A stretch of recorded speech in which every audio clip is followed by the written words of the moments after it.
Kita mau sepakat bahas dengan topik yang sederhana saja.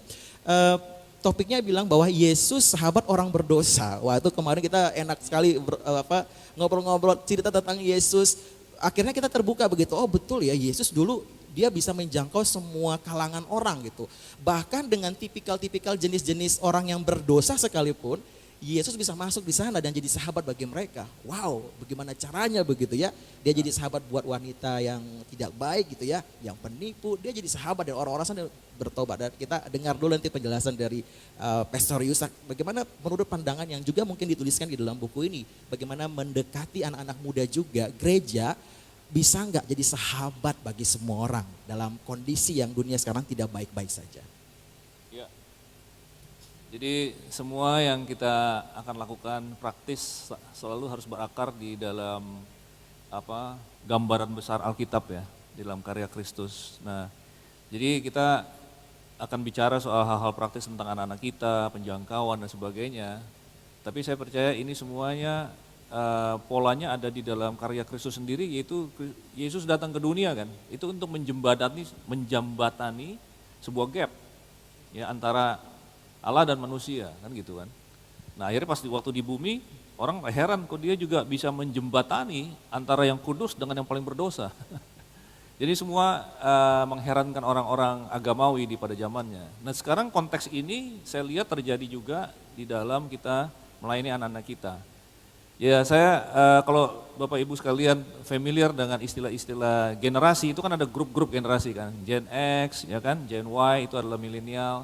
Itu sebenarnya penggolongan pengelompokan orang berdasarkan tahun kelahiran, jadi bukan berdasarkan umurnya.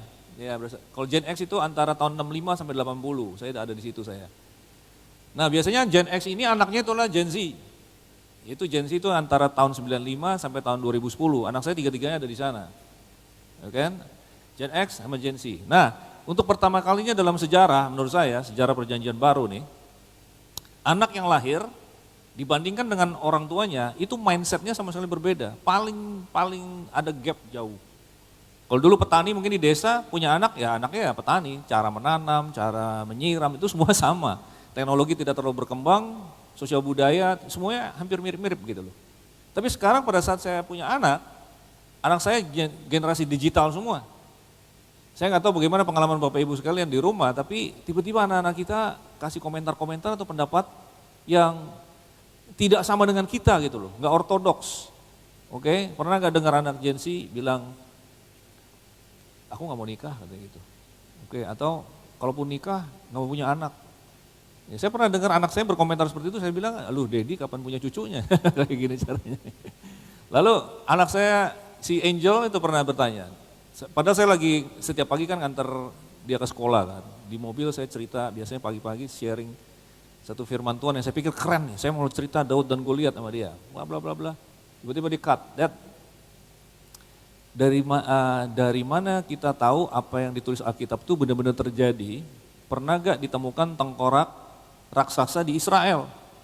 Kan katanya ada Goliat, make sense juga ya. Terus dia lebih lanjut lagi, dibilang kenapa Tuhan gak pernah belah laut lagi sekarang, sama kayak di Alkitab. Saya nggak tahu sudah pernah nggak ditanya gitu sama anak-anak kita. Kalau kita nggak tahu apa yang terjadi dan apa yang harus kita lakukan, kita langsung gemetar. Pikir anak kita udah agnostik sekarang. Tapi Angel ini sering dijamah Tuhan, sering kalau saya habis sampaikan firman Tuhan, dia keluar dari ruangan menangis di belakang. Sorry Dad, tadi aku keluar duluan karena dijamah Tuhan kayak gitu. So kita harus tahu bahwa anak-anak ini ada dua kemungkinan, benar-benar satu yang jadi agnostik, atau mereka sedang ingin mengkonfirmasi iman mereka. Mam, Dad, kamu ngajarin dulu kayak begini, tapi ternyata di sosial media ada bilang kayak gini. Dia ingin konfirmasi. Nah ini untuk menjembatani gap ini antara kedua cara berpikir, itu yang saya tulis di buku ini. Jadi ini bukan sekedar teori buat saya, ini pengalaman saya juga ya dalam membesarkan tiga anak ini dan juga mengembalakan jemaat. So I think kebutuhan untuk menjembatani ini sangat real. Karena saya melihat fenomena kalau dalam konteks pelayanan gereja, banyak anak muda meninggalkan gereja. Ini saya bicara dengan sesama pendeta-pendeta, pelayan kaum muda, susah sekali ajak mereka ke gerakan, banyak yang kecewa dengan otoritas dan lain sebagainya. Nah ini kan kita harus jawab. Nah kita cenderung untuk memusuhi mereka, kita pikir wah mereka ini anak-anak yang kacau semua, moralnya nggak benar, pendapatnya semua ada. Nah, saya melihat Tuhan Yesus punya pendekatan terhadap orang-orang yang jenisnya seperti ini, itu dengan caranya sendiri nanti kita akan coba diskusikan. Tuhan Yesus tetap sahabat dengan mereka. Tuhan Yesus tetap interaksi terus dengan mereka. Nah, sekarang bagaimana prakteknya? Itu yang kita akan diskusi. Jadi kita harus tetap bersahabat dengan mereka, tetap menyentuh hati mereka, gitu kira-kira begitu. Oke, ini jadi apa ya? Satu hal yang challenge bagi orang tua gitu ya. Tentu saja kalau tadi disebutkan bagaimana orang tua itu sendiri atau orang dewasa perlu punya skill atau punya cara untuk menjembatani mindset. Nah, persoalannya bahwa tidak semua orang itu pasti punya kemampuan untuk menjembatani. Nah, peran gereja ini seperti apa sebenarnya kepada orang-orang tua dan juga jemaat untuk bagaimana juga bisa menjembatani mindset tadi ya, pola pikir anak-anak sekarang itu mungkin sudah bertentangan dengan apa yang kita pandang itu lebih baik sebenarnya gitu. Ya, jadi buku ini kan saya bagi dua. Itu berdasarkan ada satu bani di Alkitab namanya Bani Isakar. Okay? Salah satu anak daripada Yakub, Bani Isakar. Nah, Bani Isakar ini punya keahlian dua. Pertama, dia bisa membaca tanda-tanda zaman. Jadi they know the signs of the time, tanda-tanda waktu, ya kan. Dan yang kedua, mereka tahu apa yang harus dilakukan tentang itu. Karena kalau cuma tahu doang tanda-tanda zaman tapi nggak tahu harus bikin apa ya juga percuma. Nah, jadi untuk menjawab pertanyaan kamu tadi, pertama kita harus tahu dulu. Wah, inilah di paruh pertama dari buku ini saya bicara tentang mindset anak muda seperti apa sih? Ada 3 lagi, 3 ciri-ciri mereka, oke? Jadi semua serba 3 di sini. Ada 3 ciri-ciri mereka. Jadi langkah pertama adalah kita mengenali, kita tahu, kita paham. Oh, mereka ternyata kayak begini. Baru sesudah itu saya membuat saran-saran gereja, orang tua, pastors harus ngapain. Ada 3 lagi pendekatan yang saya rasa harus dilakukan dalam hal ini gitu loh. Nah, jadi yang mana kita mau bahas duluan? Boleh secara berurutan ya. Urutan. Iya. Iya. Jadi kita pertama harus paham bahwa mereka itu beda. Jadi salah satu yang saya lihat perbedaannya, nggak tahu pernah engeh tuh bahasa di Kupang orang ngerti engeh ya. Nyadar gitu ya, bahwa anak-anak kita tuh berpikirnya selalu cenderung relatif. Mereka nggak percaya yang absolut. Nah, jadi kalau kita bicara misalnya tentang gender, Alkitab percaya, berdasarkan Alkitab kita percaya gender itu hanya ada 2. Diciptakannya mereka laki-laki dan perempuan. Tapi sekarang anak-anak sekarang, karena exposure juga dengan sosial media segala macam, mereka bilang gender itu ada puluhan, fluid, binary lagi. Jadi ada yang laki-laki, perempuan, dan laki-laki yang merasa perempuan, ada yang perempuan yang merasa laki-laki, dan ada lagi tambahan lagi macam-macam. Makanya sekarang pakai pronouns, he, she, we, they, segala macam. Nah, jadi mereka yang cilakanya mereka berpikir, kalau kita percaya Alkitab itu kan pewahyuan dari Tuhan kepada kita. Pewahyuan itu artinya disingkapkan. Tadinya nggak bisa lihat, tapi Tuhan singkapkan. Tara, ini loh, cuma Tuhan yang bisa kasih tahu kita, tanpa Tuhan singkapkan kita nggak tahu. Itu pewahyuan kan. Tapi mereka bilang ini Alkitab ini adalah beberapa orang Yahudi dengan cara yang terbaik yang mereka tahu, to the best of their knowledge, mereka berusaha tulis realita yang sebenarnya seperti apa. Nah, waktu itu kan mereka belum tahu ada penelitian-penelitian terbaru zaman modern ini. Nah, ternyata ada lagi ini. Jadi kalian jangan patokan kepada Alkitab ini kolot. Ini yang cilaka. Jadi di tengah-tengah situasi seperti ini, salah satu topik yang paling sering saya share ke anak-anak saya adalah, saya bilang ada yang namanya kebenaran absolut. Ini saya rasa dari semua itu yang paling penting ini. Karena kalau nggak ada patokannya, kita mau bicara pun semuanya interpretasi pribadi. Tapi saya merasa seperti ini, saya merasa seperti ini. Dan mereka cari identitas itu bukan di dalam kebenaran yang objektif, di dalam firman Tuhan. Tapi mereka lihatnya ke dalam diri mereka. Saya rasa saya perempuan, saya rasa saya ini, Jadi identitas itu bukan kepada yang objektif, yang diwahyukan, tetapi kepada yang di dalam. Sebab itu narasi-narasi dari sini bisa macam-macam. Ya kan? Kalau kita percaya aborsi itu adalah pembunuhan, mereka percaya aborsi itu adalah pilihan. Karena mereka merasanya saya butuh, karena itu kan organ tubuh saya sendiri. Jadi mereka melihat itu sebagai pro-choice, kalau kita bilang pro-life. Kalau baby itu di dalam tubuh kita adalah ada di dalam tubuh kita, tapi bukan, dia adalah individu yang terpisah sendiri. Mereka bilang enggak, tapi itu kan dalam tubuh saya, jadi saya berhak untuk, ini cuma tisu aja di dalam. So, yang seperti ini menjadi dialog yang enggak nyambung, lalu bagaimana kita menerapkan Yesus sahabat orang berdosa? Kalau kita langsung hakimi mereka, maka hubungan akan rusak, lalu mereka enggak percaya lagi sama kita, komunikasi berhenti, dan mereka pergi.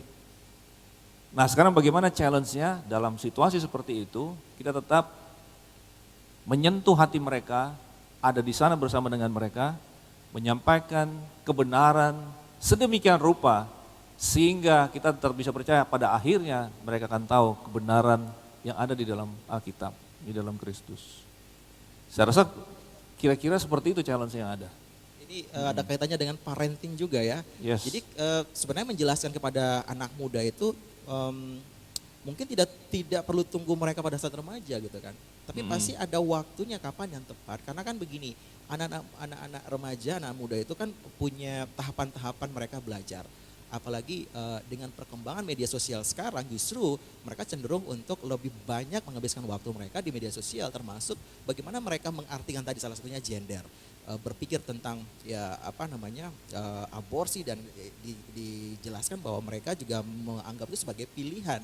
Nah ini juga edukasi buat orang tua. Pada saat kapan sebenarnya orang tua sudah harus mungkin ada ciri-ciri, bukan ciri-ciri, tapi kayak orang tua harus memulai gitu untuk nanti menggiring nanti pada saat nantinya orang tua akan menjelaskan sampai sedetail itu kepada anak-anak. Sehingga anak-anak juga punya trust kepada orang tua, oh saya harus lebih percaya orang tua saya daripada saya percaya dari luar. Atau kalau dia mau percaya dari luar, dia harus filter dulu, ini connect gak dengan apa kata orang tua gitu. Nah membangun rasa trust itu sebenarnya hal yang sangat sulit dilakukan di keluarga. Dan mungkin banyak orang tua juga ya bingung bagaimana caranya memulai untuk menjelaskan itu pada anak-anak gitu.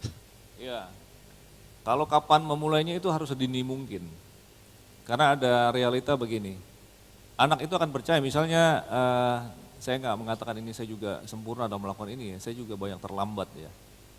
Tapi anak-anak ini sekarang, dulu zamannya saya sama Pak Rudi mungkin, kita SMA baru mulai pacaran, tapi sekarang SD aja udah ada pacaran. 3 minggu lalu Angel minta izin sama saya, Dad boleh gak aku pergi sama cowok yang aku kenal online, dia ajak aku nonton cuma berdua aja. No way, what? No. Terus dia bilang, why? What do you mean why? It's just, kalau generasi kita is understood gitu loh bahwa cowok sama cewek itu koslet, jadi saya harus jelasin dari awal apa iya sih senaif ini gitu anak-anak sekarang. Baru setelah itu dia ada bilang minta izin mau ke ibadah youth gitu kan, yang agak jauh dari rumah, saya antar dia. Tapi ternyata dia ada selipkan agenda yang tadi. Meskipun kemudian tidak terlalu berhasil, kemudian saya dapat tahu tentang itu dari sumber yang lain. Tapi sebelum saya konfrontasi dia malam itu, Roh Kudus sudah bicara dulu sama dia. Terus dia bilang, Dad, Mom, aku ingin cerita semuanya secara jujur. So all these things yang kita hadapi. Nah, kita harus sedini mungkin. Karena ada satu realita begini. Anak itu akan percaya misalnya sex education, ya kan? Anak itu akan percaya kepada pihak pertama yang cerita itu kepada mereka. Dan kalau kita terlambat menjadi pihak kedua atau apalagi pihak yang kesekian, kita harus bongkar dulu pemahaman mereka yang pertama itu, kerjanya jadi lebih banyak. Sebab itu kita harus sedini mungkin tanamkan. Dari kecil saya bilang, ini kan cewek semua anak saya kan, Tuhan Yesus sudah sediakan seorang husband untuk kamu ya satu hari nanti. Kita nggak tahu dia ada di mana, nanti Tuhan Yesus akan pertemukan kamu dengan dia. So we talk about husband, bukan pacar-pacar. Pacar itu coba sana, coba sini. Kalau kita sebentar nyambung, sebentar putus, sebentar ganti, sebenarnya kita sedang berlatih untuk bercerai. Masalahnya kalau kita bicara soal pacaran, ya kita disuruh bicara topik pacaran dan baru di gereja, kita agak pusing karena tidak ada di Alkitab. Iya kan? Sebenarnya kita tidak mengenal pacaran. Yang ada adalah kita percaya kepada Tuhan, pasangan hidup kita, Tuhan pertemukan, kalau bisa kita bergaul di dalam kelompok besar, jangan berdua-berdua begitu seperti Angel bilang tadi. Jangan langsung spesial. Jangan langsung kasih indikasi aku tertarik padamu. Kita bergaul dengan biasa dong. Kok pelayanan sama-sama gitu kan. Nah ini kalau ini batas-batas ini kemudian tidak ditanamkan sejak dini, mereka akan belajar dari luar, dari drama Korea dan lain sebagainya. jadi itu sisi praktisnya. Nah kalau kita mau belajar lihat akarnya teologinya, saya selalu usahakan ini. Saya tuh percaya banget salah satu inti daripada Alkitab adalah tentang kasih Bapa. Jadi kasih Bapa ini yang harus kencang banget di dalam setiap keluarga. Ya, saya sering share tentang fathering di dalam keluarga maupun di dalam pelayanan, ya kan? Sering orang-orang malah nangis, aduh Pak saya jadi sedih karena saya single parent, anak saya 2, bapaknya udah lari gak tahu kemana. Kalau itu sudah lanjur terjadi padamu, God is your father, oke? Tetapi sekarang para pria-pria, saya mau dorong untuk engkau menjadi kuat karena engkau lah perwakilan Allah Bapa di surga bagi istri dan anak-anakmu. Jadi kalau kita pun kadang-kadang banyak tantangan dan tidak kuat, pura-pura kuat aja, just stay there. Pokoknya engkau ada di sana aja itu udah menolong banget. Dan ya berdoa untuk kasih karunia Tuhan menguatkan engkau di sana. Tapi kasih Bapa itu sangat-sangat inti sekali. Oleh sebab itu ini bukan segera topik yang populer. Ini sebenarnya ada inti di sini. Kalau kita bisa tangkap gitu loh. Oke, kalau kita mau ke Alkitab gitu ya, kita mau ke Alkitab sebelum mungkin membahas tentang bagaimana kisah Yesus sendiri dalam prosesnya juga dia menjadi sahabat bagi beberapa kalangan orang dengan tipikal dosanya masing-masing. Mungkin bisa tinjau dari segi Alkitab, apa kata Alkitab sebenarnya tentang persahabatan yang dimaksudkan yang juga pernah dilakukan oleh Yesus sendiri. Apakah ada referensi yang kuat yang kita juga bisa terapkan begitu dan mungkin kita juga bisa mendeliver itu kepada anak-anak bahwa Alkitab itu bukan cuma sekedar firman Tuhan yang ditulis dengan mungkin dari sejarah atau budayanya, tapi benar-benar itu adalah perkataan Allah sendiri sesuai dengan judulnya ya. Did God really say? Gitu. Apakah benar-benar itu perkataan Tuhan gitu? Sungguh-sungguh dari Tuhan yang mengatakan atau gimana gitu? Ya. Kalau judul buku ini Did God really say sebenarnya itu agak beresiko saya taruh sebagai judul karena itu perkataan iblis. Pertama di Alkitab Kejadian 3 ayat 1. Iblis justru bertanya kepada Hawa, Tuhan ngomong ini ya, terus dia bilang apa? Jangan ambil kamu tidak boleh makan buah-buah ini, ya kan? Tapi sebenarnya kan Tuhan tidak ngomong gitu. Tuhan bilang semua boleh dimakan kecuali satu. Jadi iblis itu datang dengan pelintiran sebenarnya. Twist. Ini adalah hoax pertama dalam sejarah. Kenapa saya akhirnya tetap tulis itu? Karena ini menggambarkan pola mindsetnya, pola pikirnya anak-anak sekarang. Yaitu mereka bukan bertanya itu namanya, mempertanyakan. Did God really say? Tuhan emangnya ngomong gitu? Emangnya benar sih? Kayaknya enggak kan sebenarnya. Jadi berusaha melencengkan. Kalau kebenaran itu kan lurus. Tapi kalau kita lencengkan 1 derajat saja, kelihatannya pertama-tama enggak beda jauh kan. Tapi kalau 1 derajat ini kita garis lurusnya dua-dua ini, yang lurus sama yang 1 derajat kita teruskan berkilometer-kilometer, nanti jaraknya makin lama makin jauh. Nah inilah yang terjadi, iblis tuh begitu licik sehingga dia kasih kebenaran-kebenaran yang kebenaran-kebenaran yang melenceng tapi mirip dengan kebenaran. Anak kita sedang menghadapi ini gitu loh. Nah kalau dalam konteks Yesus jadi sahabat orang berdosa, saya percaya begini loh. Pada saat Yesus datang ke dunia, sebenarnya dia seperti ada dua audiens ya, yaitu audiens yang orang berdosa yang kebanyakan justru terbuka sama dia, tapi ada orang Farisi, orang agamawi yang menentang dia. Ini 2 audiens ini, dan saya sudah simpulkan dengan panjang lebar di sini bahas, bahwa Tuhan Yesus akhirnya punya 2 pendekatan. Di dalam peristiwa Yohanes pasal 8 ada wanita yang kedapatan berzina, ada orang Farisi kan. Itu kan ada 2 audiens yang berbeda. Tapi kepada wanita ini yang udah kelihatan hancur hati, dia tahu dia mau mati, Tuhan Yesus merangkul. Aku tidak menghukum engkau. Tapi mereka yang panas hati dan mau merajam dengan batu, itu yang Yesus konfrontatif dengan mereka. Yang gak ada dosa lempar batu pertama. Nah saya pikir di dalam masyarakat kita sekarang, disuruh Kota Kupang misalnya, saya percaya lebih banyak mereka sebenarnya yang terbuka. Mereka hancur hati, mereka punya masalah, Dan kita harus rangkul mereka dengan berita kasih, berita tidak ada penghukuman itu. Ada sedikit orang yang akan konfrontasi kita, cela kita, saya karena masuk di sosmed banyak juga yang cela-cela saya, ini pendeta sesat ya kan, pendeta kurang ngopi gitu kan. Saya belajar lagi Pak Pendeta gitu kan, ada yang kayak gitu, oke? Ya yang konfrontatif kayak gitu ya kita, maksudnya kadang-kadang mungkin kita harus konfront juga sekali-sekali yang untuk reveal their self-righteousness.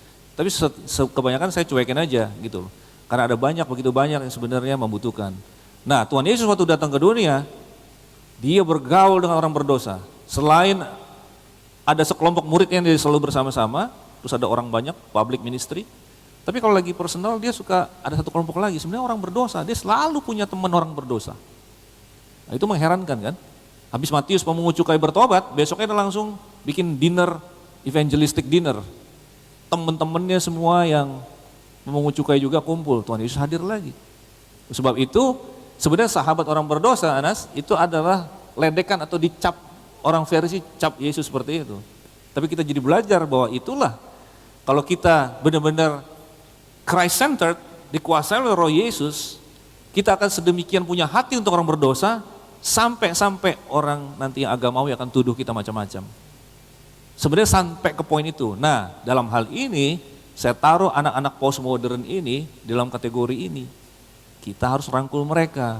Mereka memang bingung, mereka sedang disesatkan, tapi kita harus rangkul. Karena kalau kita jangkau mereka dengan kasih Bapa, mereka tetap bisa akan kita menangkan kembali. Intinya itu. Kayak gitu. Wow, ada sedikit challenge begitu ya. Iya. Karena saya sempat cerita gitu beberapa menit sebelum ibadah ketiga mulai, sempat cerita dengan teman-teman. Kok Yesus begitu hebat ya, bisa jadi sahabat bagi orang-orang itu gitu ya. Jadi saya bilang kalau Yesus bisa berarti kita juga bisa gitu. Teman saya tadi bilang itu kan Yesus gitu ya. Kita kan terbatas begitu. Nah sementara Yesus sebenarnya datang untuk menjadikan kita sama seperti Dia, manusia yang utuh. Tentu saja di dalam pelayanan pun kita juga akan melakukan hal yang sama yang Yesus lakukan.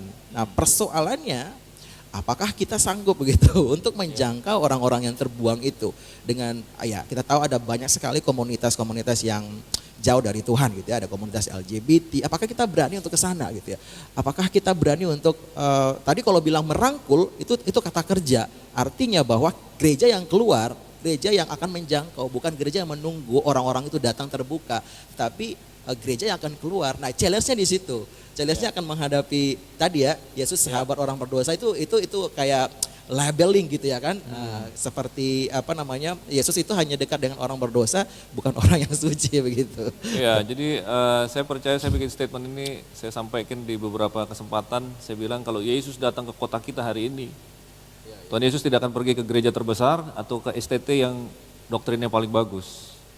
Tapi Tuhan Yesus akan datang misalnya ke kota Kupang ini, dia pasti langsung akan menemui dan bergaul dengan orang paling berdosa di kota ini. Itu mind blowing untuk kebanyakan orang-orang legalistik.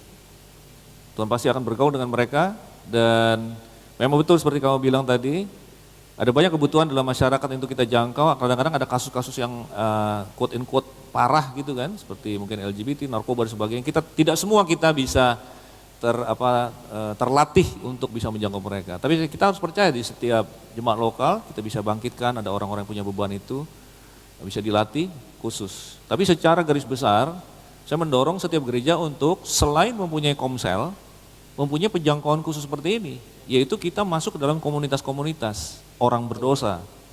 Ya kan? Yang netral boleh kan, kita biker, anak-anak yang muda, gamers, ibu-ibu masak bareng, ya olahraga, futsal, main apa aja gitu kan, main musik bisa kumpul, masuk penetrasi ke dalam komunitas-komunitas yang existing atau buat komunitas baru. Nah, jadilah sahabat orang berdosa di sana. Ini yang saya ambil di pasal 12 ini dari konsep kota perlindungan, karena itu adalah satu konsep perjanjian lama yang sebenarnya itu adalah gambaran daripada Tuhan Yesus. Yaitu dia merangkul orang-orang yang dipersalahkan atau bersalah atau dikejar-kejar oleh dosanya. Ditampung di tempat yang aman. Di sanalah mereka dipulihkan, dibebaskan. Nah ini yang menyebabkan mindset kita menjadi mindset keluar. Saya mau mendorong gereja-gereja untuk main di luar, quote and quote. Yaitu kita tidak menunggu orang berdosa datang, tapi kita yang menyambut bola. Nah jadi ibu-ibu di sini kalau yang nunggu anak bubaran sekolah, bubaran jam 1, datanglah jam 12, ada banyak ibu-ibu yang suka ngerumpi di sana. Jadi kan itu tempat kota perlindungan, tempat penerimaan orang berdosa. Kamu jadi sahabat orang berdosa sana dengan harapan bisa memenangkan beberapa jiwa dari sana. Ya anak-anak muda seperti itu. Jangan kalau kerja misalnya, wah saya senang di tempat kerja saya, orang Kristen semua. Apa enaknya? Seharusnya saudara bangga kalau di tempat saya tidak ada orang Kristennya. Ah, gitu. Saudara harus masuk ke tempat-tempat yang di mana engkau bisa memenangkan beberapa jiwa. Jadilah sahabat orang berdosa. Kita kalau kelamaan jadi orang Kristen, lama-lama kita nggak punya sahabat orang berdosa lagi loh, benar nggak? Ini templakan bagi diri saya sendiri. Apalagi jadi pendeta kan, urusannya kan hari Minggu, pelayanan, ketemunya teman-teman yang udah lahir baru semua. Tapi Tuhan Yesus kok nggak gitu. Jadi kita harus selalu mengingat, ya kan? Yesus mencari dan menyelamatkan yang hilang. Kalau kita sungguh-sungguh paham bagaimana hatinya Tuhan, berarti kita juga seperti Tuhan Yesus mencari Sakius, gitu loh. Kita tidak asik sendiri dengan apa yang kita nikmati di dalam Tuhan, tapi kita mau ada orang lain juga yang menikmatinya. Kira-kira gitu. Ya, mungkin sebelum lebih jauh begitu ya. Sebelum lebih jauh mungkin kita gereja menjangkau orang yang mungkin ada yang ada di luar gitu. Tapi yang paling dekat adalah keluarga kita sendiri, yakni anak-anak kita. Tadi di awal sudah dijelaskan bahwa bagaimana orang tua ya, gereja juga harus memahami. Kalau kita relate dengan firman Tuhan tadi di mana ya, Tawarik atau apa yang mengenal tanda-tanda zaman, ya berarti seharusnya gereja mengenal tanda-tanda zaman, mengenal ciri-ciri anak yang ada di generasi MZ sekarang itu seperti apa. Saya sempat baca tadi di sini ada apa namanya 3 pendekatan postmodern gitu ya. Sesuai yang di sini juga di depan bicara tentang postmodern. Pastor bisa menjelaskan kira-kira pendekatan di apa postmodern itu seperti apa untuk bisa menjangkau dan menjadikan anak-anak sebagai sahabat di gereja. Kembali ke ciri-ciri tadi ya, ciri-ciri pertama tadi relatif, mereka berpikir relatif. Yang kedua itu mereka tuh skeptis terhadap otoritas. Mereka banyak kecewa terhadap yang namanya pimpinan, otoritas, orang yang berkuasa.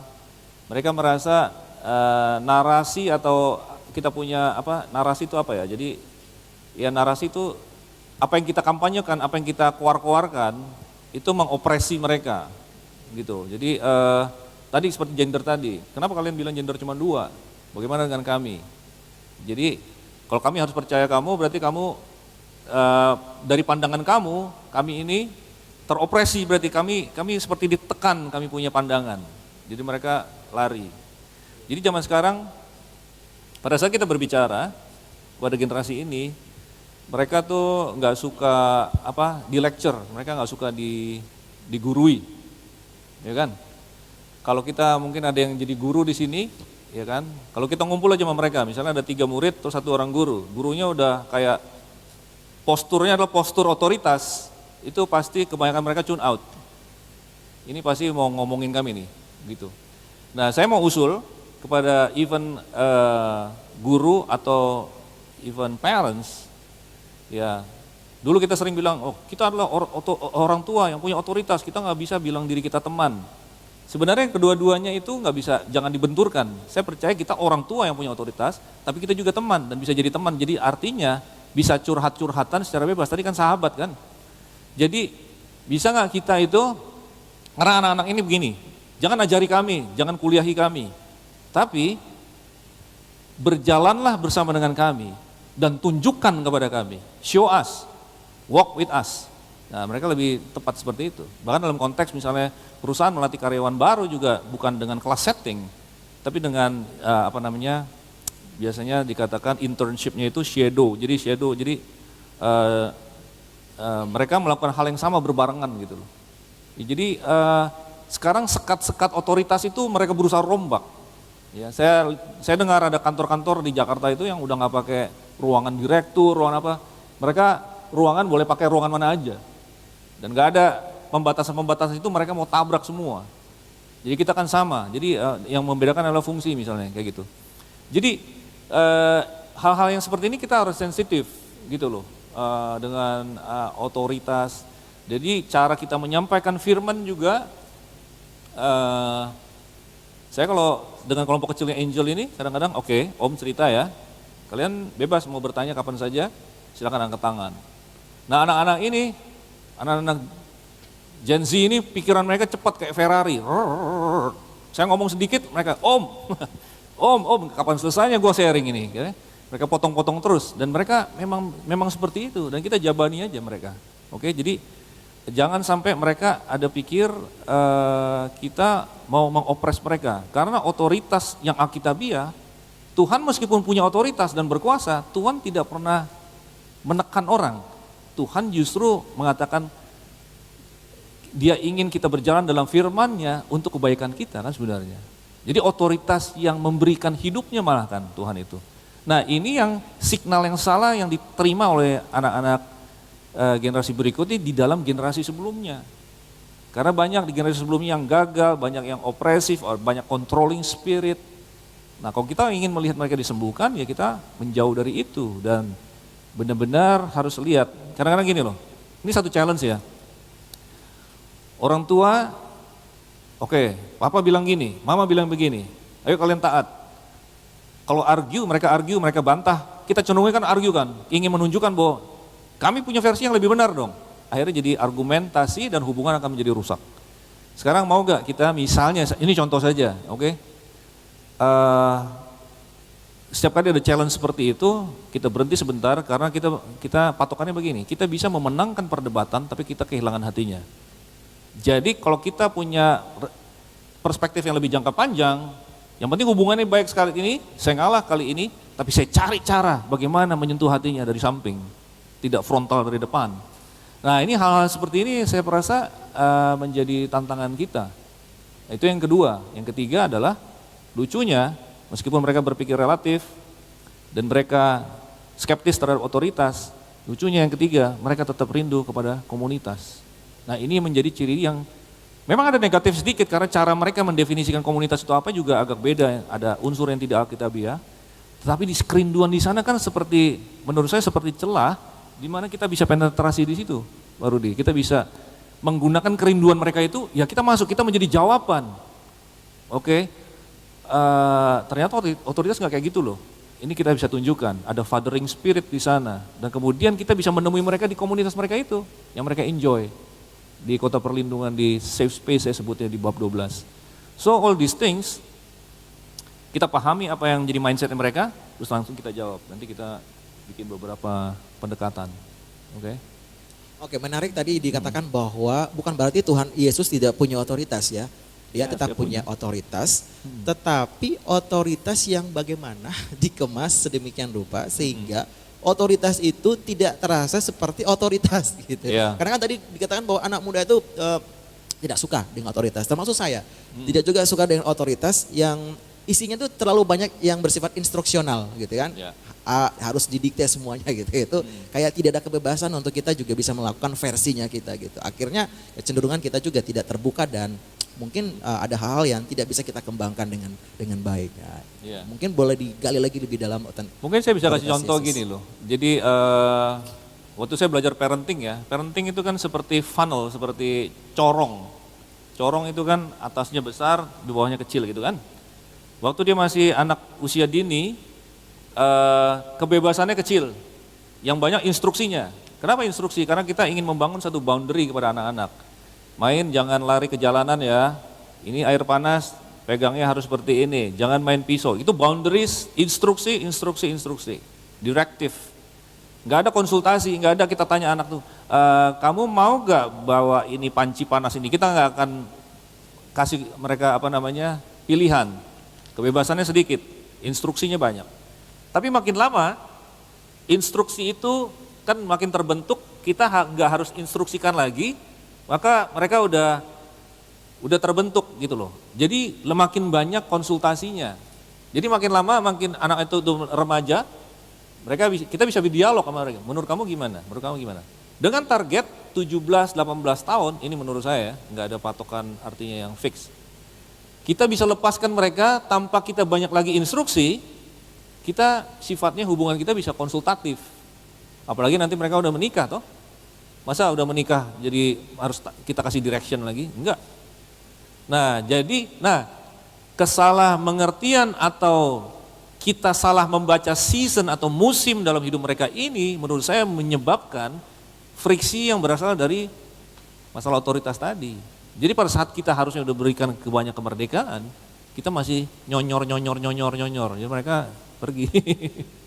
Nah, waktu Gloria kan sempat sebelum dia graduation dia pulang sebentar, 3 minggu dia di Jakarta.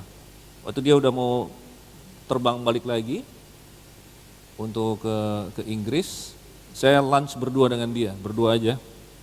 Saya makan bareng, habis itu saya bilang begini, karena saya agak khawatir juga dari Newcastle tempat dia kuliah itu kota kecil, kayak di sini tuh Yogyakarta gitu ya. Dia dapat pekerjaan di London itu seperti dari Yogyakarta pergi ke Jakarta. Saya dengar ini kota yang hedonis, kota yang banyak maksiat dan lain sebagainya, kan saya ngeri-ngeri juga.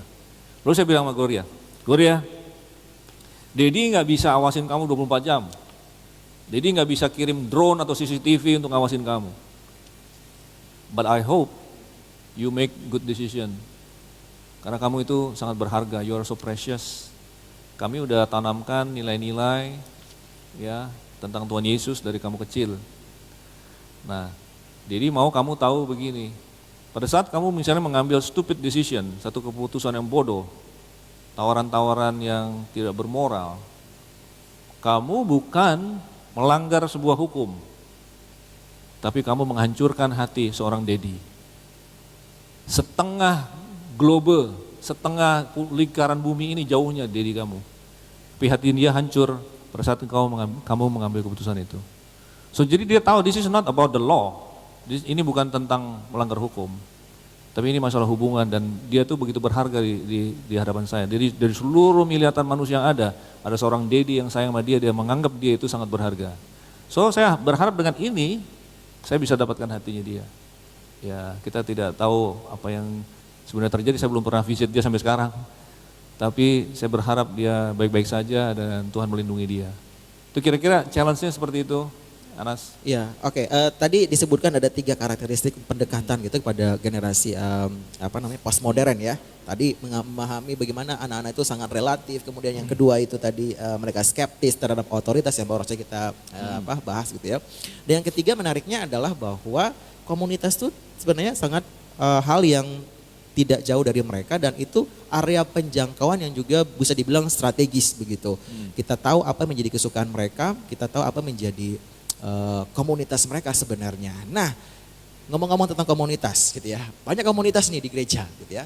Tetapi kayak naik turun gitu ya, naik turun karena kalau mau dilihat kayaknya anak muda itu memang tidak suka dengan konsep komunitas yang berbau ibadah gitu atau kebaktian. Kita udah ibadah nih hari Minggu, komsel juga ibadah ya, praise and worship sama juga, bosan gitu ya. Jadi mereka melihat, aduh kayak anak-anak holy begitu ya istilah zaman now ya. Kita tidak ada yang bosan dengan hal seperti itu. Tapi tentu saja Alkitab tidak bisa membantah bahwa Alkitab juga bicara tentang komunitas. Nah sebenarnya bagaimana sekarang gereja menangkap apa yang disampaikan Alkitab terhadap arti komunitas yang sesungguhnya, sebagaimana juga yang Tuhan sampaikan bahwa komunitas itu adalah satu hal yang penting gitu ya.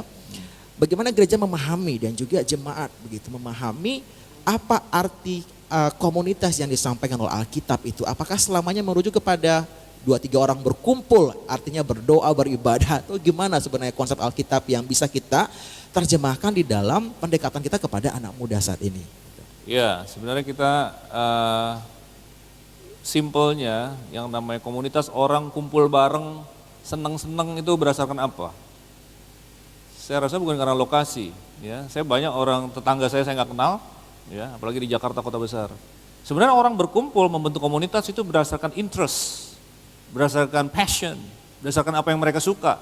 Oleh sebab itu saya katakan tadi olahraga, musik kah, atau kegiatan tertentu, ya kan? Ya kita entah kita mulai baru atau kita penetrasi masuk ke dalam yang udah existing, ya kita di sana. Nah, pada saat kita misalnya membuat sesuatu yang baru, terus kita mengundang orang berdosa, orang yang belum percaya ke dalam komunitas kita, ingat bahwa mereka itu rindu komunitas, tetapi mereka tuh sebenarnya gini loh, mereka ada antenanya di sini. Mereka mencari orang yang otentik, mereka cari orang yang gak pura-pura. Kalau kita misalnya punya misi untuk menjangkau mereka, mereka juga tahu, mereka pengen tahu, gue benar-benar penting gak buat lo? Kadang-kadang mereka ngetes kita, dan kadang-kadang mereka kepengen tahu kita bersedia berkorban atau enggak, misalnya. Atau kadang-kadang secara tidak sengaja kita dikerjain. Saya pernah menjangkau orang, saya jemput jauh-jauh dari ujung Jakarta ke ujung Jakarta, ya, anak Medan. Tapi ternyata udah janjian hari Sabtu, Minggu pagi saya jemput ya, iya. Sampai sana ketok-ketok tempat kosnya nggak ada. Hari Seninnya, kemana lo? Kutipu kau, dia pergi ke tempat lain. Jadi kita kadang-kadang dikerjain, tapi saya sabar berbulan-bulan sampai akhirnya dia terima Tuhan Yesus. Nah, jadi orang yang genuine, orang yang nggak pura-pura, orang yang nggak munafik, kadang-kadang mereka antenanya itu nyala. Nah, jadi kita masuk di sana dan bersabar. Jadi kalau mentalitas kita mentalitas KKR, kita bikin acara, udah capek-capek nyiapin, kita kepingin mereka lahir baru saat itu juga, terima Yesus hari itu juga. Tapi komunitas nggak seperti itu, komunitas itu bersabar, bisa setahun, 2 tahun, mereka lahir barunya nanti tahun depan, it's okay, gitu loh. Karena kita mau genuine sama mereka, kamu nggak nambah-nambahin target saya, oh Anas udah memenangkan 5 jiwa, nggak lagi ngejar tayang atau ngejar setoran, tidak, karena benar-benar peduli kepada orang ini. Nah itu mereka akan tahu, dan kemudian ya kita sambil berharap. Nah di dalam komunitas ini beda dengan komunitas yang biasa aja. Kita ini ada misinya komunitas ini. Jadi bukan juga nyantai-nyantai, tapi juga nggak seketat Komsel. Kalau Komsel ada jadwal, ada apa. Kalau ini komunitas, namanya juga komunitas, kita mau have fun together kan. Nah tapi ada purpose. Jadi kita doakan mereka dan kita mulai sedikit-sedikit spiritual conversation, pembicaraan yang mengarah kepada rohani, supaya mereka mempertimbangkan hidup ini nanti kamu seperti apa, kamu kamu pernah mikirkan. Jadi kita justru inilah pelatihannya, yaitu membuat satu laskar baru nih untuk memulai komunitas, tapi kita perlengkapi dari jemaah lokal untuk memulai spiritual conversation, menjawab pertanyaan, dan harus sedikit diperlengkapi dengan apologet sendiri sih, karena banyak juga pertanyaan-pertanyaan mereka yang aneh-aneh supaya kita bisa menjawabnya. Tapi pada akhirnya mereka bukan nomor satu, yang mereka lihat itu pengetahuan kita, kesanggupan kita menjawab, tapi kepedulian kita. Kalau kita nggak bisa jawab, bilang aja nggak bisa jawab, nanti baru telepon sama Pak Rudi minggu depan baru kita bisa jawab, amen.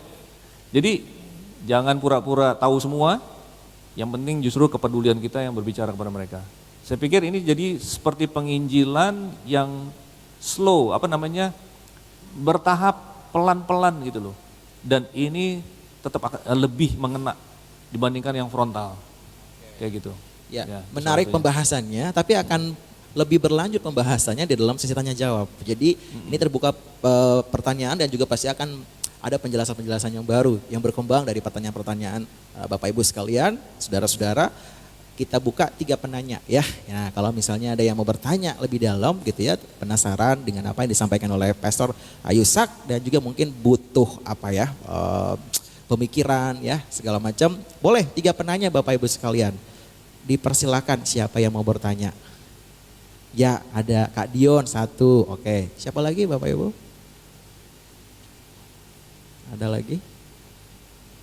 Oke, Kak Dion dulu ya. Oh, Kak Rocky, oke. Sudah 2, 1 lagi. Kakak Justin. Oke, Kak Dion, ini Kak Rocky sama Kak Justin. Ini orang-orang komunitas nih, komunitasnya gereja. Kak Dion silakan mau tanya apa? Bisa minta bantu mic-nya di sini aja.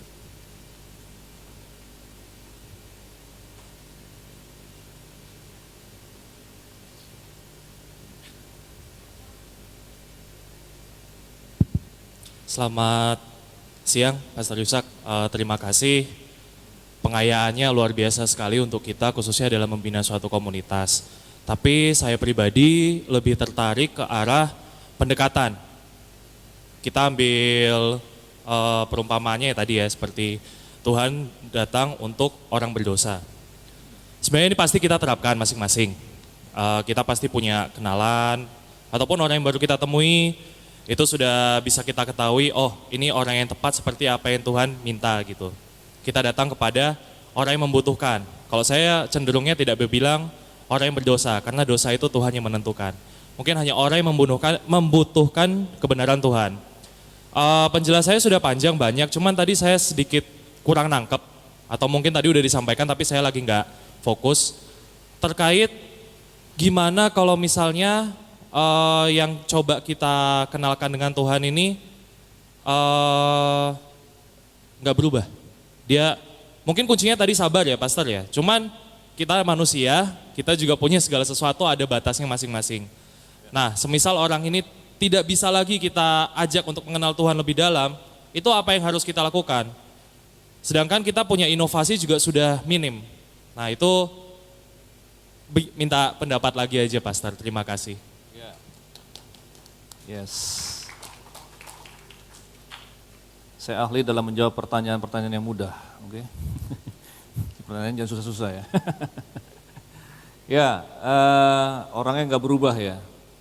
Mungkin kalau orangnya nggak berubah, kita harus ingat dulu kita juga susah berubah. Ya kan?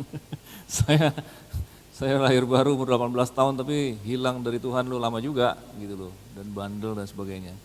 Ya kita tidak ada pilihan lain kecuali tarik ulur ya, tarik ulur. Kadang-kadang kita bisa dekati dia lagi, kemudian kita withdraw. Saya punya satu pengalaman, menjangkau satu orang, akhirnya dia lahir baru, saya nggak buang waktu, saya langsung muridkan dia untuk menjangkau lagi. Nah, ini mungkin bisa saya selipin satu poin di sini ya, sorry. Setiap orang yang baru lahir baru, itu adalah penginjil yang sangat efektif. Jadi langsung kita training dia untuk merangkul lagi komunitas yang dibaliknya dia. Orangnya masih percaya, orang yang bisa melihat perubahan di dalam dia dan banyak yang terinspirasi bahkan menjadi menerima Kristus juga. Oke? Nah, kembali lagi ke ini, jadi saya bawa si anak ini untuk menginjili sesama teman di waktu mahasiswa ya. Tapi kali ini yang orang kedua ini namanya Alphonse. Alphonse ini agnostik, kecewa sama Tuhan, kecewa sama gereja, apa segala macam. Alphonse marah-marah dan mengusir saya. Dia bilang, suruh Tuhan menampakkan diri pada saya baru saya percaya katanya. Tuhan bisa nggak bikin batu yang gede banget sampai Tuhan nggak bisa angkat. Kayak gitu-gitu loh. Jadi yang saya diusir benar dia kasar. Nah 8 tahun kemudian ada orang menjangkau kepada Alphonse dan Alphonse terima Yesus. Kebetulan waktu itu Alphonse tinggalnya di Bogor. Saya kan yang merintis Bogor tapi habis itu saya udah pergi ke Medan. Ya, 8 tahun setelah peristiwa saya diusir sama Alphonse terima Yesus. 2 tahun kemudian dia ditambahkan di gereja kami, lucu juga. Dia telepon sama saya, 10 tahun kemudian kan berarti kan, saya di Medan. Terus Alphonse bilang, Sak sorry ya, 10 tahun yang lalu gue usir lu, sekarang gue udah terima Yesus. Dan Alphonse hari ini adalah gembala MDC di Yogyakarta. Jadi orang yang kita bersabar aja tarik ulur, ya kalau kita ditolak, ya kita mungkin mundur, tapi Tuhan bisa bekerja dengan cara yang lain. Ada kali yang lain mungkin Tuhan kasih kesempatan, tahun berikutnya kita tidak tahu. Jadi kita tidak punya pilihan selain mendoakan, mengusahakan, ya tarik ulur dan lain sebagainya. Tapi Tuhan bisa bekerja dengan berbagai cara, itu kira-kira. Thank you. Berikutnya. Oke, sebenarnya saya punya 3 pertanyaan tapi cukup 1 aja. Oke, yang saya pengen tanyakan gini, bagaimana kita sebagai orang yang sudah lebih tua atau saya sebagai orang tua juga, bagaimana bisa memahami mindset dari anak kita. Kebetulan saya juga dipercayakan di youth, untuk memahami realita youth itu lumayan susah karena mungkin karena beda generasi dan juga beda pemikiran, beda realita juga. Jadi bagaimana kita sebagai orang tua atau kita sebagai yang ada di dalam sebuah komunitas untuk bisa memahami anak-anak muda yang notabene juga yang tadi Pastor bilang selalu berpikir relatif dan juga bagaimana yang kedua itu skeptis terhadap otoritas gitu. Bagaimana kita bisa mengerti dengan apa yang mereka mau. Dan sedangkan kita juga punya komunitas supaya kita bisa memperkenalkan Tuhan dalam komunitas tapi dengan packaging yang mereka bisa suka dengan packaging itu gitu loh. Ya. Baik, terima kasih. Oke, thank you Rocky. Jadi sehebat-hebatnya kita, bahkan saya udah nulis buku, tetap yang namanya memahami Gen Z, generasi berikutnya ini kan, itu tidak akan bisa sempurna, saudaraku.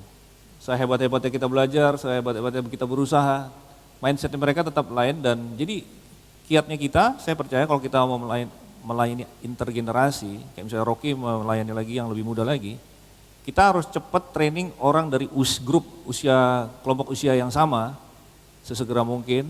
Mereka lah yang nanti menerapkan hal-hal praktisnya. Kita harus belajar melepaskan mereka dari A sampai Z, misalnya mereka bikin retreat, ya kasih mereka semua. Mindsetnya seperti apa, acaranya seperti apa, materi seperti apa. Tapi kita yang kita pegang adalah hatinya. Ya, pemahamannya tentang Kristus, pemahamannya tentang kasih Bapa, itu yang kita pegang. Kreativitasnya kita bisa lepaskan. Nanti ada evaluasi kan, oh yang ini tadi seperti ini. Tapi mengenai detail-detailnya itu ada sangat-sangat bermanfaat, kita serahkan kepada mereka semua. Dan apa ya, pelayanan intergenerasi ini, jadi setiap kali kita melakukan apapun, kita harus mindsetnya begini, kita nggak menjadikan mereka objek. Jadi misalnya kita mendatangi mereka, kita khotbah, kita jangan mengkhotbahi mereka, tapi menjadikan mereka pengkhotbah. Paling enggak 2 atau 3 orang menjadi pengkhotbah berikutnya. Jadi dengan demikian kita bisa nanti lama-lama lepaskan gitu loh. Jadi setiap generasi berikutnya ini jangan dijadikan objek. Jadi saya mulai terapkan nama Angel. Jadi pada saat saya sadar ini, oke, minggu depan Om akan sharing, ya Angel dan teman-temannya ada 5-6 orang. Tetapi apa yang Om sharing ini kalian harus share kepada orang lain ya, sebelum nanti kita ketemu lagi. Nah terus pas minggu depannya udah kayak gitu, minggu depan lagi kamu yang sharing. 2 orang, Angel dan 1 temannya saya suruh sharing. Nah ini gak gampang, jadi menjadikan mereka subjek, menjadikan mereka pelaku kan. Setelah mereka cuma khotbah, yang lain-lainnya ada yang protes. Ah si Om gak sharing, gak dapat apa-apa gitu kan. Tapi kita harus membiasakan mereka pada saat awal-awal, namanya juga pelatihan kan. Supaya mereka makin lama makin bisa. Tapi kalau tidak dimulai, mereka jadi objek terus. Mereka gak akan pernah menjadi pengkhotbah, mereka gak akan pernah menjadi pemimpin. Sebab itu saya belajar saat ini, nah ini penting nih, ini boleh dibawa pulang nih statement ini, sangat memberkati saya waktu pertama saya mendengarnya. Generasi muda bukanlah pemimpin masa depan, generasi muda adalah pemimpin masa ini. That changed my mind. Saya nggak melihat lagi mereka pemimpin masa depan, mereka pemimpin sekarang kamu pemimpin. So you are a leader, kalau kita nggak percaya itu, kita akan tunda-tunda. Akhirnya kita yang mendominasi, gapnya makin besar. Segeralah lepaskan mereka, biarin mereka jadi leader. Kita pantau, tanamkan yang hal yang penting. Pemahaman tentang kasih karunia, tentang Kristus, tentang kasih Bapa. Lalu evaluasi. Tapi pelaksanaannya serahin mereka semua. Itu salah satu yang untuk menjembatani ketidakmampuan kita untuk sepenuhnya memahami mindset mereka. Kayak gitu. Ya, thank you. Baik. Terima kasih Pastor untuk penjelasannya. Saya mungkin mau sharing sedikit juga tentang pengalaman Pastor yang penjangkauan itu. Jadi saat kita mau menjangkau mereka, kita harus berteman dengan mereka. Jadi saya juga punya pengalaman begitu. Waktu masih kecil itu, saya punya teman, sahabat itu saking akrabnya kita. Akhirnya kalau dia libur sekolah, dia datang tidur di rumah, kayak gitu. Nah dia dari beda agama. Terus pada saat dia tidur di rumah itu, kesempatanlah saya untuk kayak kasih tahu dia soal kebenaran, terus kita baca Alkitab pagi-pagi sama-sama, doa malam juga sama-sama seperti itu. Dan akhirnya pada saat tahun 2020 dia ketemu saya dan dia kasih tahu bahwa dia sudah dibaptis. Tapi KTP-nya memang belum berubah karena faktor orang tuanya, tapi dia bilang untuk iman dia sudah percaya seperti itu. Nah, tapi yang jadi pertanyaan adalah pada saat saya bergaul dengan dia, berteman dengan dia itu ada sifat-sifat dan karakternya itu yang kayak melekat juga begitu kepada diri saya tanpa saya sadari seperti itu. Nah itu yang mungkin menjadi PR juga, bagaimana kita sebagai anak Tuhan saat kita mau menjangkau begitu, mungkin batasan-batasnya bagaimana saat kita bergaul dengan dia, karena kan seperti firman Tuhan juga bilang pergaulan yang buruk merusak hal yang baik begitu. Jadi jangan sampai saat kita mau menjangkau justru kita yang dijangkau kayak begitu. Nah maksudnya mungkin pastor bisa kasih tips-tipsnya atau batasan-batasnya seperti apa, landasan ayat firman-nya juga. Kemudian juga kayak bagaimana caranya kita begitu. Untuk mungkin kita lebih aman juga saat kita menjangkau orangnya yang mungkin di luar Tuhan, kayak seperti itu. Mungkin Ya. dari pengalaman pastor juga. Terima Thank you. kasih. Thank you, pertanyaan yang bagus.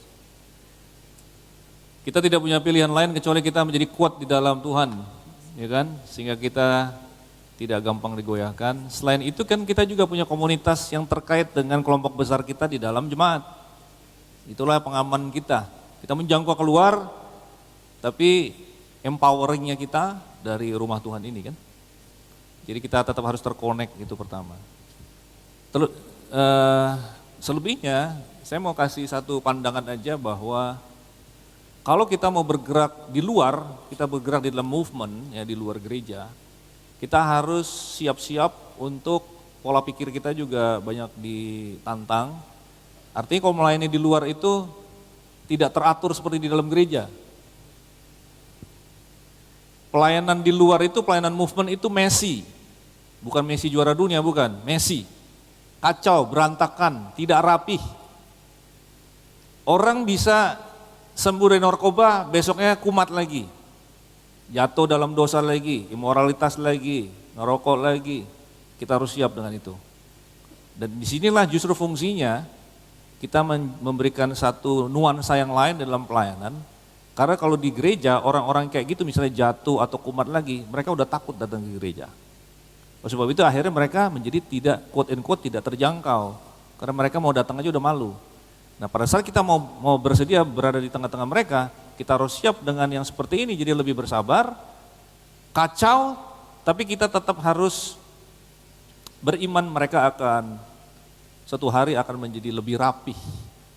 Ya, saya dan Pak Rudi punya teman namanya Pak Kiki, ingat ya Pak Kiki di Jakarta, yang dia narkoba. Nah, ini coba saya singgung sedikit, mungkin ada gunanya di sini untuk menjadi inspirasi buat kita. Dia narkoba berpuluh-puluh tahun kayaknya, oke? Suatu hari ada orang temennya datang ke rumahnya dia, bawa narkoba untuk bersama-sama lah dua hari nginep di rumah dia. Ya mereka begini kan, selama 2 hari nginep, tidur, main kartu. Nah 2 hari habis terus orangnya pamit temannya ini. Oke aku pulang ya Ki, tapi sebelum pulang aku mau doain kamu Ki. Gitu.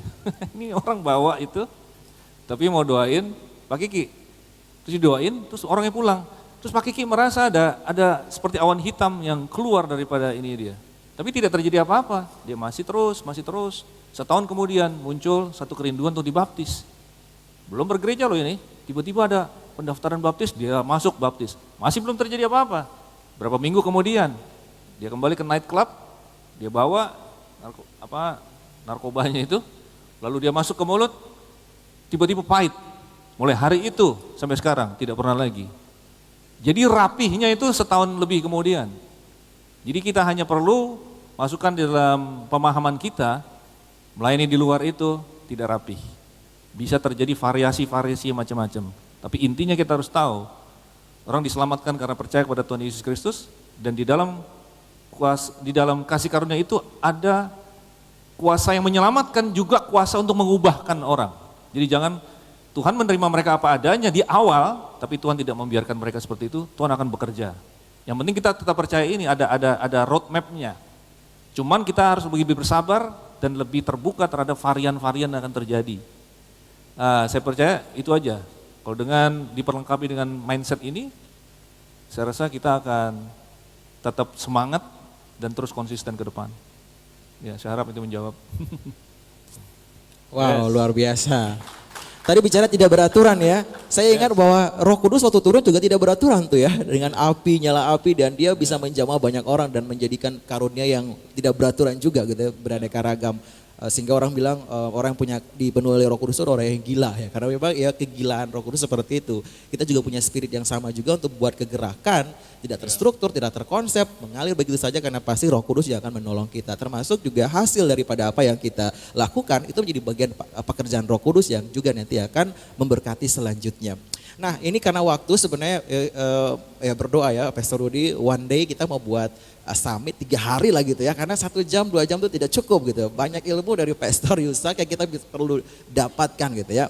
Tapi sayang kita akan closing gitu ya, kita akan closing talk show kita hari ini dengan kalau tadi Pastor Yusak bilang kita mau jadikan orang juga sebagai subjek nih. Nah sekarang kita juga mau jadikan Bapak Ibu semua jadi subjek juga, tidak cuma jadi pendengar ya, objek mendengarkan, tapi kita mau dengarkan testimoni gitu ya, kurang lebih mungkin hampir 1 jam.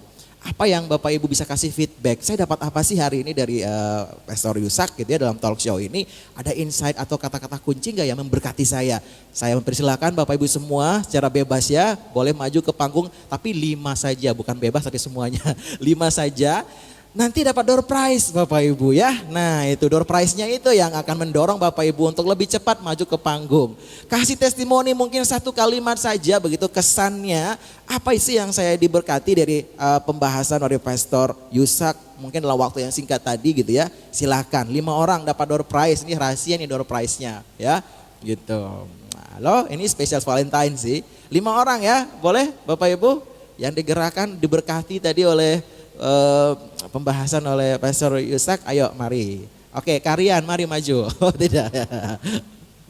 Ada Bapak Ibu biar memberkati kita semua juga, tidak cuma jadi pendengar, boleh maju. 1 orang mungkin buka jalan. Saya hitung sampai 3, kalau tidak maju awas ya. Silakan Bapak Ibu. Ayo. Berarti Bapak Ibu tidak diberkati dong dengan apa yang disampaikan oleh Pastor Yusak gitu ya. Oke, puji Tuhan. Ayo 1 lagi sampai 5. Enggak perlu angkat tangan, ini kan disuruh maju, silakan maju. Oke. Oke, 3 lagi nih belum ada. Ya, 3 lagi. Ayo Bapak Ibu, sayang begitu ya. Masa tidak mendapatkan apa-apa tadi selama pembahasan. Oke, anak muda yang maju luar biasa. 2 lagi, ini sudah dari kaum ibu nih, kaum wanita ya, kaum pria lagi ya, supaya setara gendernya. Apakah ada 2 lagi pria atau ibu-ibu lagi? Silakan. Jangan tahan-tahan ya Bapak Ibu ya, menyesal nanti sampai di rumah nanti garuk-garuk tanah gitu ya, aduh coba saya maju. Oke, ibu lagi nih, aduh. Memang pendengar yang baik itu selalu dari kaum ibu. Kenapa? Marta adalah pendengar yang baik ya. Bukan Marta ya, Maria ya. Baik, sudah 4, 1 lagi. Siapa? Oh, puji Tuhan. Ada 1 Bapak pemimpin. Ya, silakan. Bapak Ibu nanti pada saat ngomong kita akan rekam ya. Kita akan rekam untuk jadi konten ya, kontennya di OCC baik yang nanti akan diposting di Reels, di TikTok dan semua sosial media yang dipunya oleh di OCC. Kita mulai dulu dari Ibu yang pertama kali maju ya. Silakan Bu. Ya, terima kasih. Terima kasih Pak.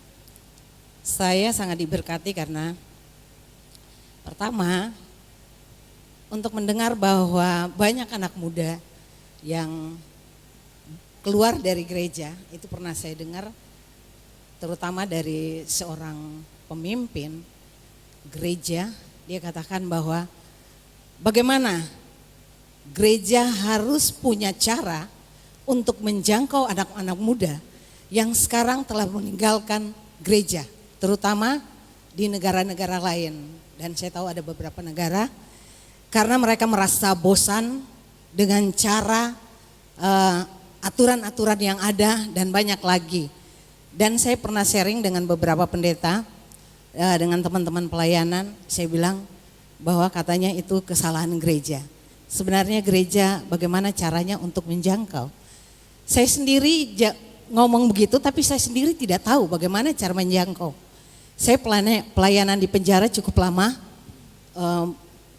dan saya suka dengan anak-anak muda.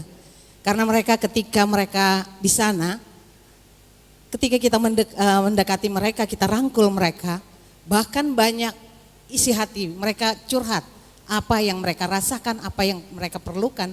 Dan ketika kita jangkau, kita peluk mereka, mereka mau mendekati Tuhan. Mereka tahu bahwa Yesus itu baik, Yesus itu sahabat orang berdosa gitu. Jadi jujur saya sangat-sangat berterima kasih karena hari ini baru saya dapat jawabannya. Tapi kalau menurut saya yang saya rasakan dan saya butuhkan, sebenarnya kalau menurut saya itu kurang. Saya butuh lagi lebih banyak, berarti saya perlu buku. Saya mesti baca karena saya harus bagikan ke orang lain, saya harus jadi berkat. Apa yang sudah saya dapatkan hari ini. Terima kasih, Tuhan memberkati.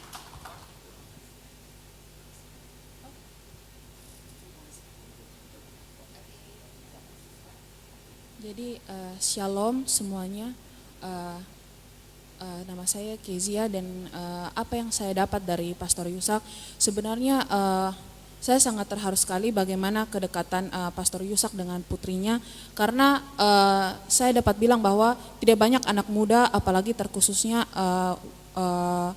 seorang putri yang bisa curhat masalah percintaan kepada bapaknya. Dan saya sangat setuju sekali bahwa lebih baik kita mendengar nasihat langsung tersebut dari orang tua kita sendiri ketimbang kita penasaran dan kita mencari tahu dari luar. Nah, di situ juga bagaimana Pastor Yusak share soal tidak membahas soal pacaran tetapi membahas suami terbaik untuk putrinya, dan itu saya juga sangat setuju sekali karena hubungan pacaran itu menurut saya juga sangat membuang-buang waktu. Yang pertama membuang-buang waktu, membuang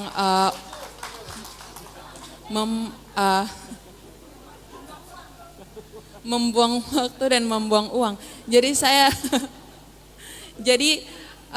itu sangat mengubah mindset saya juga. Memang seperti itu betul karena langsung ketemu dengan satu orang dan itu menurut saya lebih baik. Dan menurut saya apa yang bisa saya dapat juga selain itu banyak di luar sana sebagai seorang remaja kita tuh kadang-kadang sering takut dengan orang tua kita untuk curhat dengan orang tua kita.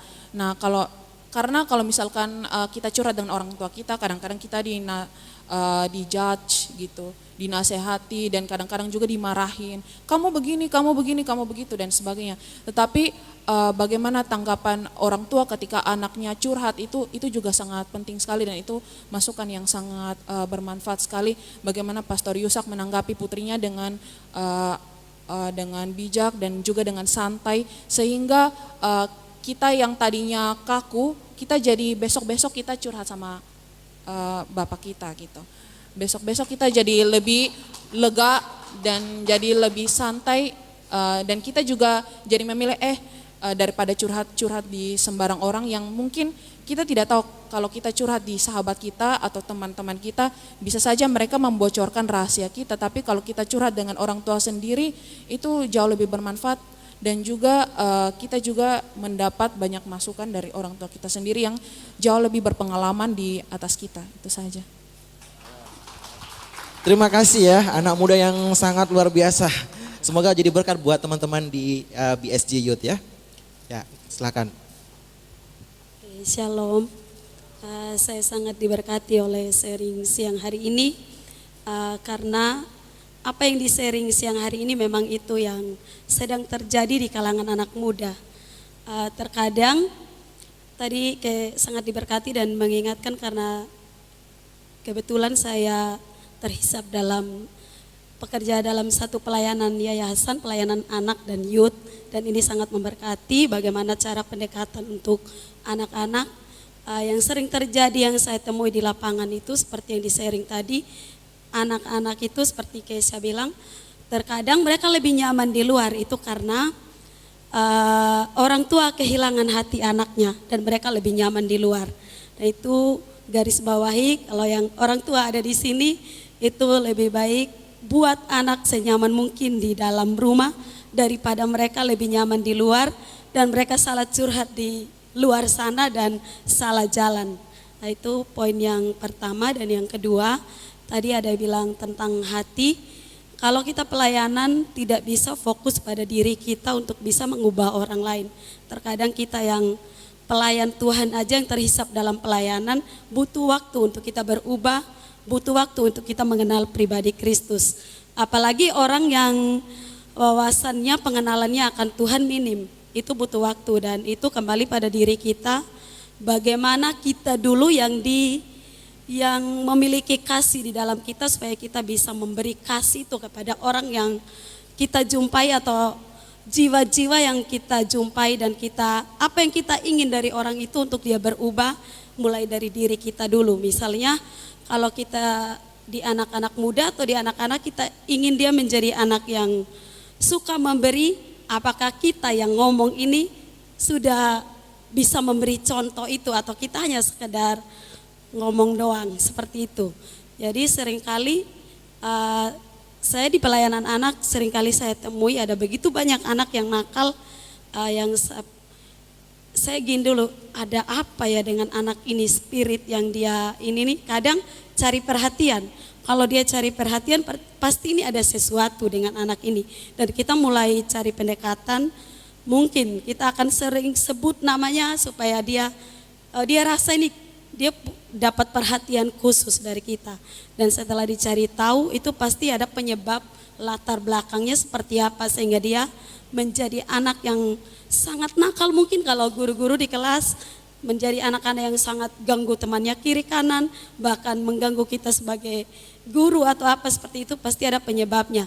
Jadi kita tidak langsung marah dengan dia seperti itu. Dan ada salah satu anak, saya coba pendekatan seperti yang pastor bilang, kalau kita melayani dari hati akan sampai ke hati, dan itu akan mengubahkan. Karena itu hati Tuhan sendiri untuk setiap jiwa-jiwa. Ada satu anak dia sangat nakal menurut saya dan saya kehabisan akal.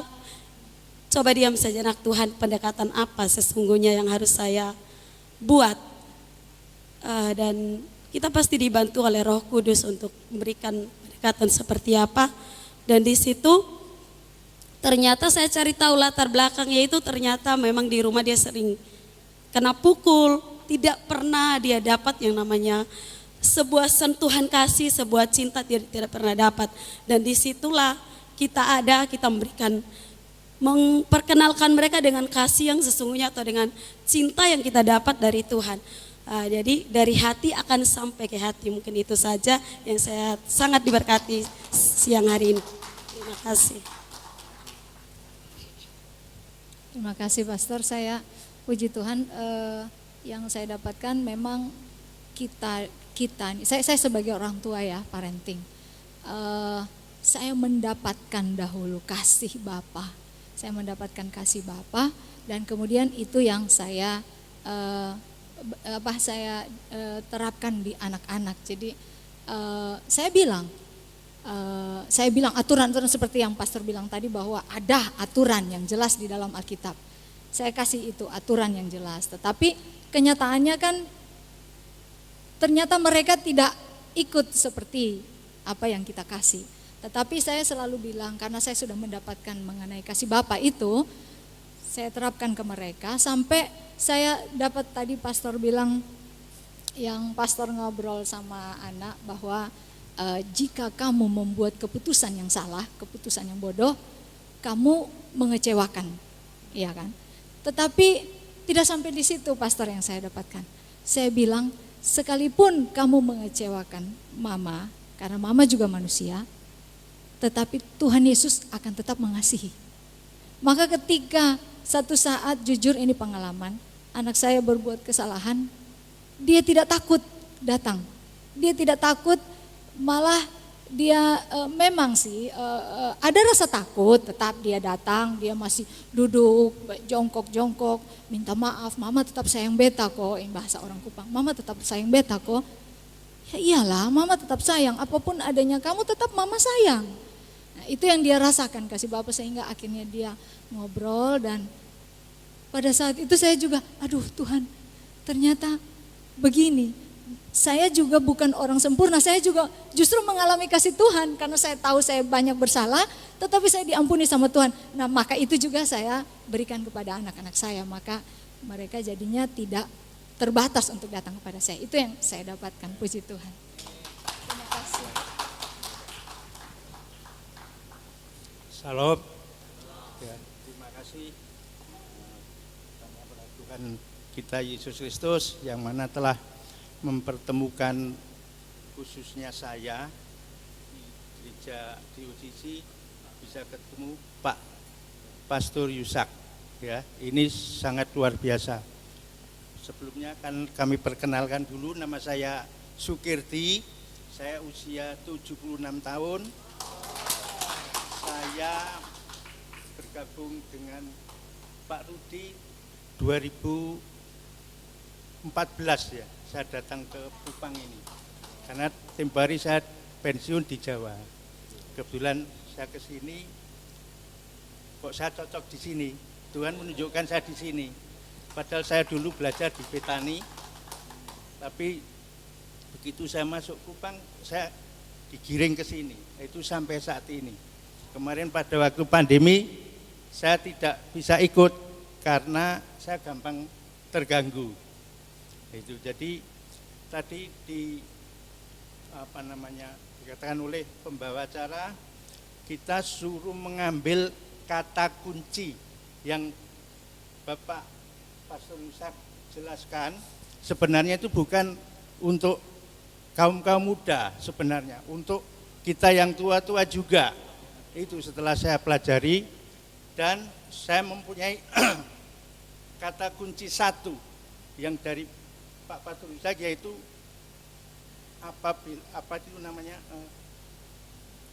Alkitab adalah kebenaran yang absolut, Pak ya. Jadi itulah modal saya. Jadi saya di rumah banyak tantangan-tantangan dari luar, itulah modal saya. Sehingga keluarga saya ini ada yang Katolik, ada yang Islam, anak saya 6, Katolik 1, semuanya Islam, cucu saya 10 sampai lupa. 10 yang Katolik 3. Itu. Jadi yang Protestan seperti saya belum ada. Itu nanti Tuhan yang mengatur. Jadi itulah yang bisa kami sampaikan. Apa yang saya dapat adalah kebenaran Alkitab itu memang yang absolut. Jadi modal saya sering didatangi teman-teman dari lain, banyak modal saya itu. Kalau Anda mengatur partai politik, mengatur negara, mengatur pekerjaan, apalah, semua ambil dari situ menurut Alkitab. Kalau Bapak Ibu kan bukan agama ini, jadi pakailah Tuhan masing-masing cara berpikir, nanti arahnya akan ke sini. Itu yang bisa kami sampaikan. Terima kasih, Tuhan Yesus memberkati. Baik, terima kasih Bapak Ibu yang sudah memberikan testimoni, sungguh luar biasa ya, bahwa semua kita diberkati. Mungkin ada closing statement gitu atau pesan penutup begitu Pak Yusak, silakan. Ya, saya punya passion yang besar tentang topik ini karena ini menyangkut anak-anak saya sendiri. Jadi saya tidak sedang berteori, tapi saya memang merasa perlu gitu loh. Saya punya pengetahuan dalam hal ini. Dan saya juga tidak sharing ini dari posisi bahwa saya udah benar semua dan saya adalah parent yang terbaik. Tidak, tapi kita semua dalam satu perjalanan kita punya struggle kita masing-masing. Jadi kita bisa saling berbagi. Jadi apa yang saya bagikan tadi, saya doakan supaya kita bisa ada sedikit pembekalan masing-masing. Terutama kalau misalnya di sini Pak Rudi bilang ada beberapa guru yang hadir ya Pak ya. Sebenarnya untuk beberapa guru, kalau sempat nanti ngobrol sebentar, saya tuh kepengen input dari para guru bagaimana saya bisa menerapkan ini pada saat sharing ke guru-guru, karena mungkin saya akan diundang guru-guru juga di sekolah di Jakarta. Saya masih mikir bagaimana saya menerapkannya. Tapi selebihnya dari itu, saya berharap ini bisa diterapkan kepada kita, oleh kita yang adalah parents dan juga di jemaat, di dalam pelayanan, membentuk komunitas-komunitas, dan juga selebihnya guru-guru. Dan suatu hari nanti saya berharap bisa berbicara kepada dunia luar juga, ya, yang di luar pemercaya Kristus, karena saya percaya yang menghadapi generation gap dengan anak-anaknya bukan kita aja, tapi seluruh bangsa ini, termasuk yang tidak percaya Kristus. Jadi sebenarnya dari pengetahuan kita dan pengalaman kita di sini, kita bisa jadi berkat bagi bangsa ini sebenarnya, ya. Bagaimana mereka semua bisa membangun satu generasi yang lebih luar biasa, dan kita bisa memenangkan sebanyak mungkin jiwa bagi Tuhan Yesus melalui hal ini. Ya, terima kasih, itu aja. Amin, terima kasih Pastor Yusak. Mari kita berikan tepuk tangan yang meriah buat Pastor Yusak yang sudah memberkati kita hari ini. Doa kami ya Jemaat Diosisi, semoga Tuhan semakin memakai Pastor Yusak lebih dan lebih lagi, dan tentu saja banyak jiwa yang diberkati.